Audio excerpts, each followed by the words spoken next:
It's even better than it should. And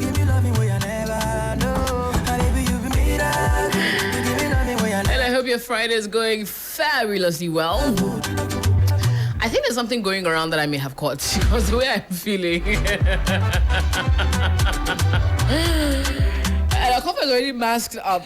Am I the reason you're wearing a mask, Akorfa? No, is it me? I am the reason I'm wearing a mask. Like, I've been coughing and sneezing. Me too. And, and I don't think it's COVID. I know, I don't think it is. I think it's like the another weather. weird version of respiratory something. I think it's that everyone is suffering, like and my the entire thing family. Is, I did this in the car, and then I had to sneeze, and then I feel it in my chest. Oh, then there was this mommy who just just about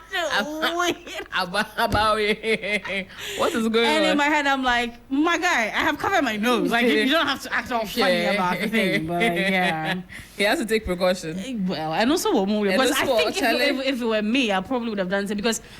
Or like I'm behind him, so he probably doesn't even know if I'm protecting myself and all of that. Okay, so that makes sense. Yeah. So he was very relaxed. Like at the moment he heard this, then he went back. He went in front. I'm like, guy, calm down. Nah, we need to re-strategize. Yeah. But yeah, so we're starting with our Trent and ENT, and there was a state burial has been held at the forecourt of the State House in Akorfa for the late Enokte Mensah, popularly known as E.T. Mensah.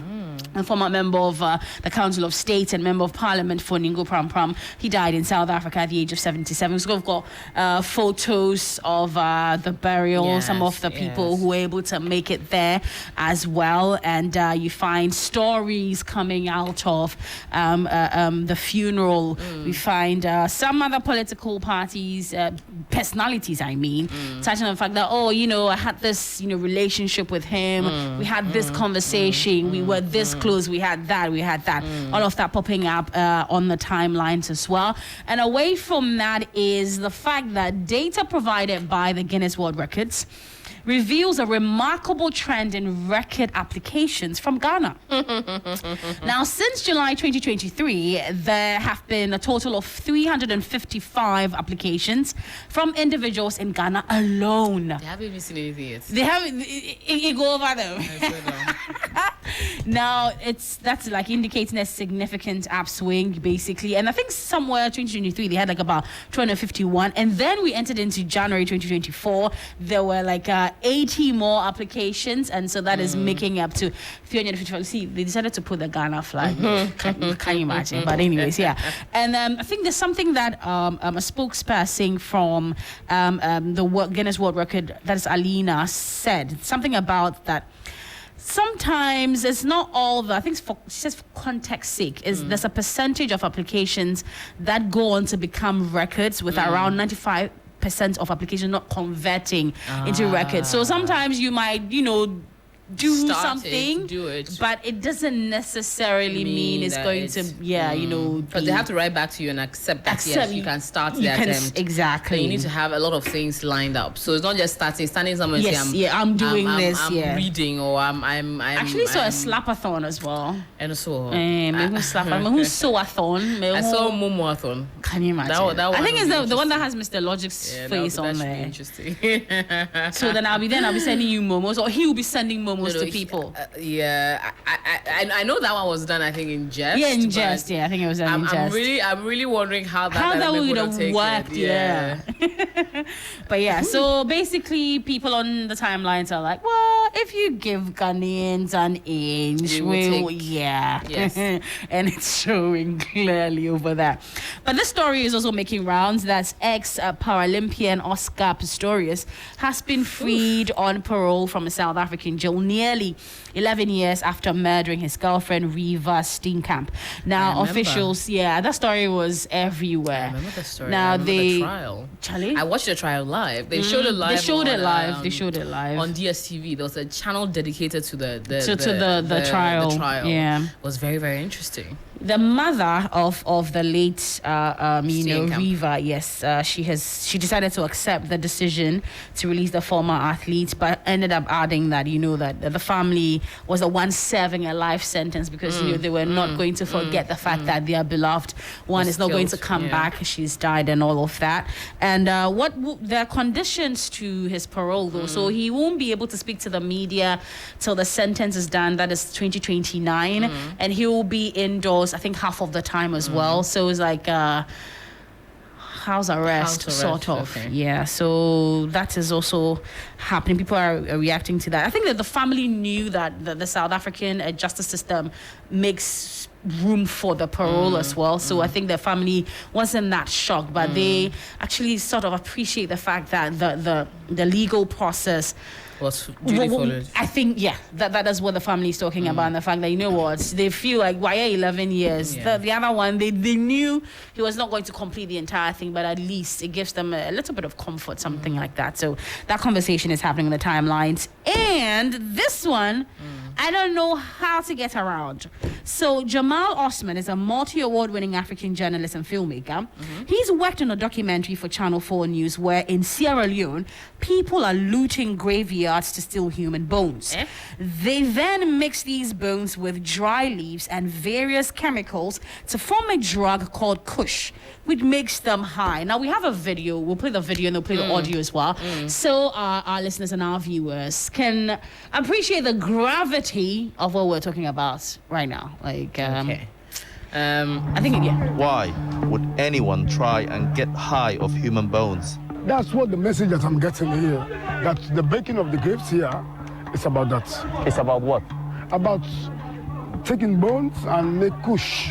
In Sierra Leone, a new drug is turning young people into zombies. They call it kush, dried leaves mixed with a cocktail of chemicals.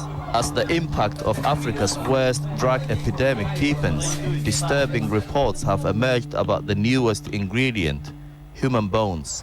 We have come to one of the main cemeteries in Freetown because we are told that local communities are forming groups to stop the grave robbers. They are called Friends of the Dead. We have many destructions. Even this is other. There is not even remains inside here. Oh, this is another one? Yeah. Come here. See inside, come here. So the coffin and everything is there, but they just took the bones. Yeah. Wow. Taking all the bones. They're taking the bones? Yes. How many graves destroyed, you said? It's more than thousands. More than 1,000 graves? Yeah, 2,000. Despite the work of David and his friends, even the dead aren't safe from the Kush crisis.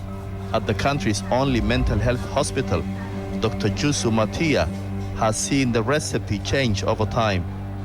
It's an ever-changing phenomenon. One time you hear they have added formalin, before you know it, they have added something else.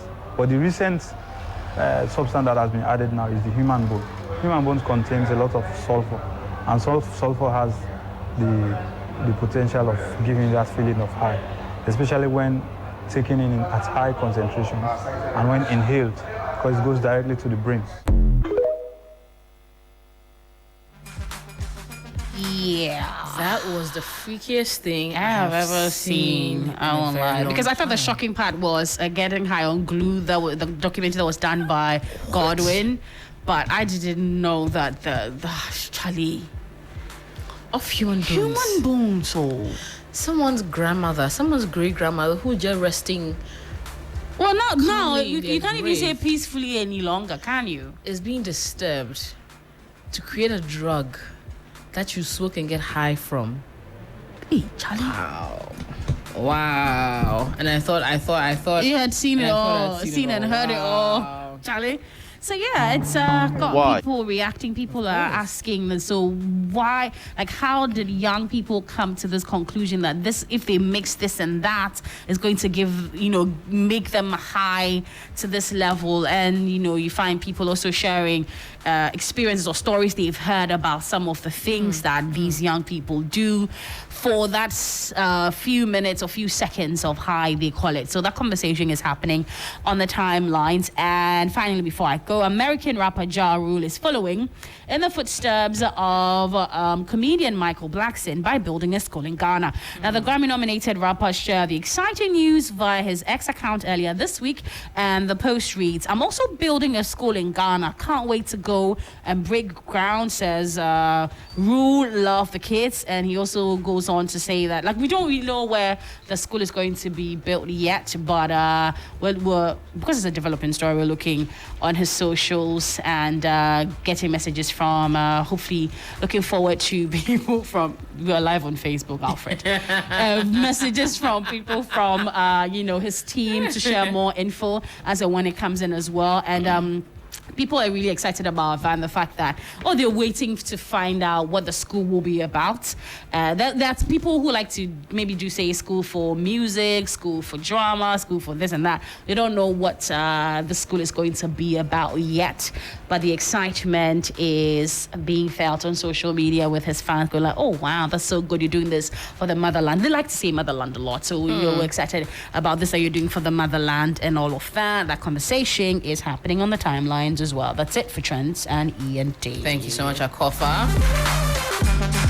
And yes, for more details, you can go back onto our social media feed at 3FM927 or log on to 3news.com for a whole lot more.